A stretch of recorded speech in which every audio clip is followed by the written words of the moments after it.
Nakabenta ki khobor ke baman kasngi subscribe yo Antor News. Kublai phi baro kiniklong ki khubor bamanta kasngi. Kasan khenru khlot Catholic Jowai Diocese Shillong Yunin kalapan ha perdai ke Jubilee Rupa ki arpsantli kisnam da kangu ka demblai ka belapan benta da usok blai manbha pakem u Director Youth Diocesan Jowai Diocese ya katai ke Jubilee Rupa jong ka SKKKJD Shillong Yunin lapelong Hadon Bosco Hall DBTS line umkra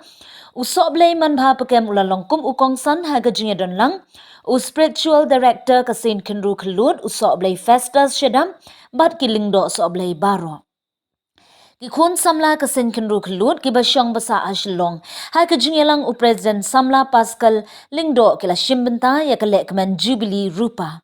hashwa bansdang mas bakhut uma bestar wel dekhar Nongmi bujli ha ka jaka uma kerman shilla ula penher ya kalama Jubilee ba ka jingrai anthem ka Saint Kenru Khalut Catholic Jowai Diocese Shillong Yunin. Ka Saint Kenru Khalut Catholic Jowai Diocese Shillong Yunin kadai ka seng jongki samla Catholic na rilum jantia ka ba kedup balum ki ba embasa ha Shillong. Katai ka seng kabala seng nongrim ha usnem shiajar khandai spa khandai pinyo da ka jingtmu bante songi ki pat samla ki ba im batre bat bawan puli ha Shillong. Kinong yalam baning kong ka SKKKJD Shillong Yunin kilong uma Sebastian Pajat President General Secretary Thailand nong tudu